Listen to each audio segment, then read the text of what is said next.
Jair Bolsonaro entrega a pré-candidatura à presidência da República para Flávio Bolsonaro. Bom, gente, acho que está mais do que claro que, mais uma vez, Bolsonaro reafirma o seu compromisso de manter Lula e o PT no poder. Se existia alguma chance de algum candidato bolsonarista vencer as eleições, esse candidato bolsonarista seria o Tarcísio. Se existe alguma chance de um candidato bolsonarista passar a maior vergonha possível dentre todos, Caiado se saísse com o apoio do Bolsonaro, Zema se saísse com o apoio do Bolsonaro, Ratinho se saísse com o apoio do Bolsonaro, com certeza teriam mais votos do que Flávio Bolsonaro saindo com o apoio do Bolsonaro. O sujeito que teve que fazer o próprio pai vender o governo pro Centrão, pro PT e pro Supremo para salvar dos seus escândalos de corrupção, da Copenhagen, de lavagem de dinheiro, da rachadinha, da compra de mansão e por aí vai, seus negócios esquisitos na sua suposta advocacia. Esse sujeito é o pré-candidato à presidência da República de Jair Bolsonaro. Jair Bolsonaro, mais uma vez, firme no seu propósito de manter o PT no poder. Espero que dessa vez a direita bolsonarista aprenda que não tem como a gente tirar o PT do poder com Jair Bolsonaro sendo líder. Não existe a menor hipótese de derrubar o PT sob orientação de Jair Bolsonaro. Jair Bolsonaro presta um serviço ao PT com a sua burrice e o seu rabo preso. Vamos falar sobre isso logo depois que você se inscrever no canal, clicar no sininho para receber as notificações, deixar o seu like. E falando sobre o Supremo,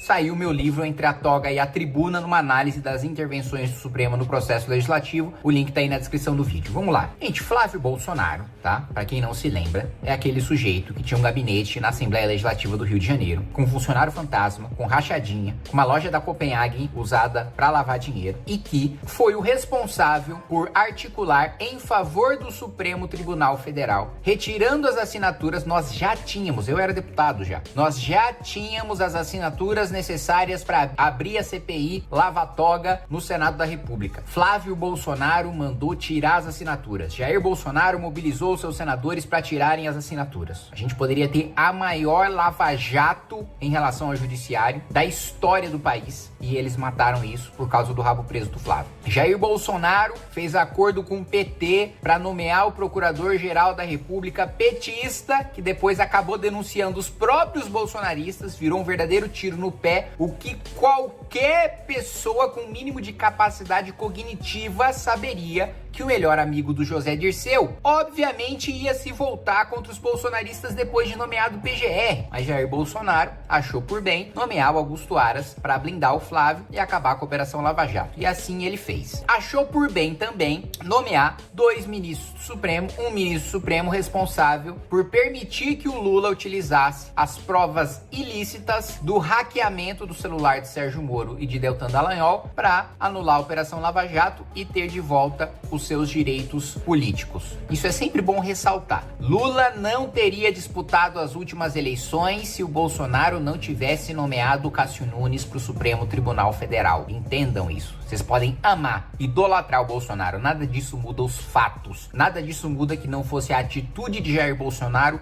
Lula jamais seria presidente. Depois, ele ainda pega um projeto que era para endurecer o enfrentamento ao crime, que era o pacote anticrime do Sérgio Moro, e sanciona o juiz de garantias de Marcelo Freixo para paralisar todos os processos criminais no Brasil inteiro, desde o sujeito que furtou um sabonete até o estupro, o homicida, o esquartejador e até o rachador. Para defender o seu próprio filho, ele cria a figura do juiz de garantias. Depois, ele afrouxa a lei de improbidade administrativa. Depois, ele tenta aprovar a PEC da impunidade, em que o deputado não poderia ser preso nem em flagrante de crime inafiançável. Então, nem se eu fosse pego torturando uma pessoa, eu, enquanto deputado federal, não poderia ser preso se a PEC da impunidade tivesse sido aprovada, e eu lutei para barrar quando os bolsonaristas queriam aprovar na legislatura passada.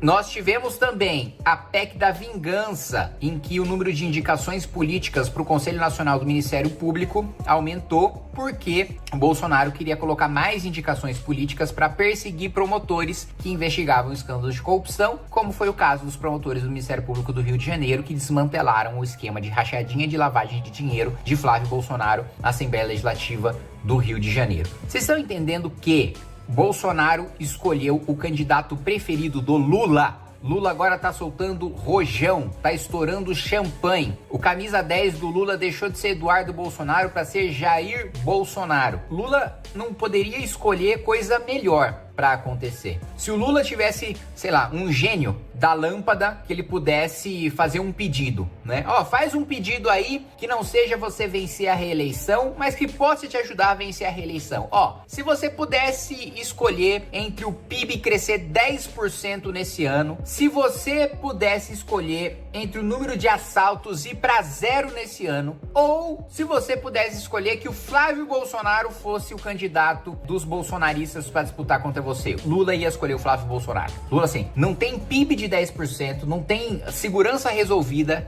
que desse a reeleição mais certa pro Lula do que o Flávio candidato. Sabe qual que é a boa notícia? Sabe o que me anima? Saber que nós temos um pré-candidato à presidência da República que vai arregaçar o Flávio Bolsonaro nos debates, chamado Renan Santos. Ainda bem que nós temos Renan Santos. Por quê? Se a representação da direita no debate nacional fosse o Flávio Bolsonaro, a direita ia sair como corrupta, frouxa, de rabo preso. Vamos lembrar, Flávio Bolsonaro foi contra o impeachment do ministro Alexandre de Moraes. Flávio Bolsonaro, enquanto o pai estava sendo preso pelo Supremo, foi contra impeachment de ministro.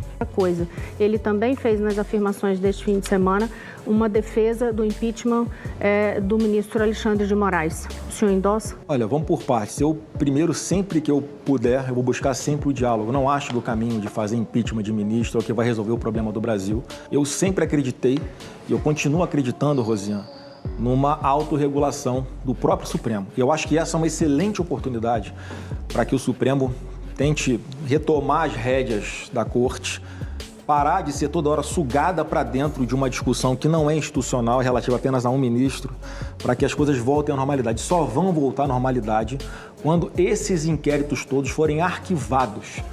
Durante todo o processo, foi contra. E se orgulha de ter sido contra. Então, este sujeito, se representasse a direita no debate público nacional, a direita ia ficar absolutamente desmoralizada. O eleitor médio ia olhar e falar, direita é isso? Direita é rachadinha? Direita é funcionário fantasma? Direita é mansão milionária sem ter salário pra isso? Aí eu falo, porra, então eu tô com o Lula. Ainda bem que nós temos Renan Santos pra mostrar que tem uma direita com conteúdo, né? Porque o Flávio Bolsonaro é uma porta, não tem conhecimento de nada, eu convivo com ele no Congresso Nacional, não tenho capacidade de fazer um debate profundo sobre nada. Me fala, mesmo você que é bolsonarista, que idolatra o Bolsonaro, me fala uma matéria que o Flávio Bolsonaro domina, que vem na sua cabeça e fala, não, o Flávio Bolsonaro ele é bom nisso. Não sabe debater segurança pública, não sabe debater economia, não sabe debater saúde, não sabe debater educação, não sabe debater orçamento público, não sabe debater defesa, não sabe debater infraestrutura, não sabe debater ciência e tecnologia. Não há nenhuma área de debate que Flávio Bolsonaro se destaca.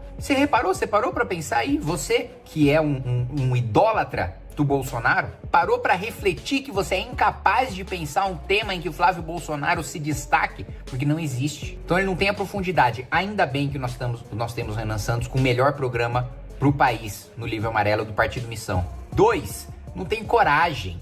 Quantos discursos duros e incisivos vocês viram saindo de Flávio Bolsonaro? Nenhum. E não é só porque ele tem rabo preso, é porque ele é covarde também. E eu vou dizer pra vocês, Renan Calheiros, todo enrolado na justiça, com um rabão enorme preso, quando foi afastado da presidência do Senado pelo Supremo, sabe o que ele disse? Eu sou presidente do Congresso Nacional, a Constituição não diz que o presidente do Congresso Nacional não pode ser réu, porque ele tinha acabado de se tornar réu, e a Constituição não permite que uma canetada de um ministro do Supremo afaste um presidente de um poder. Então eu vou ignorar, eu vou descumprir a decisão do Supremo e vou me manter na presidência do Congresso Nacional. Mesmo com o rabo preso, o cara foi corajoso e peitou o Supremo. Flávio Bolsonaro não só tem o rabo preso, como o Renan Calheiros, como não tem a coragem de peitar nada nem ninguém. Ele teve a oportunidade, nas sabatinas de ministro do Supremo, de arregaçar com o Zanin, de arregaçar com o Flávio Dino. Vocês se lembram do discurso dele nessas duas nomeações? Xoxo. Água de salsicha. Ele é o sujeito que, quando disputou a prefeitura do Rio, ele desmaiou no debate por medo de debater com a Jandira Fegali, gente. Nossa, já tô numa baixa da pressão aqui. O senhor precisa que repita a pergunta? Por favor. Ok. Se você estiver passando mal. Ele tá passando mal. Tá passando mal. Por favor. Não dá pra continuar. Tá passando mal. Os assessores podem, por favor. Pelo amor de Deus. Um cara que desmaia num debate de nervosismo, de debater com a Jandira Fegali, vai participar de um debate presidencial? Então, Ele não tem preparo, não tem caráter, o cara não tem nada. Ainda bem que nós temos um pré-candidato à presidência da República. E eu garanto pra vocês, estando no debate, o Renan vai arregaçar Lula e Flávio Bolsonaro.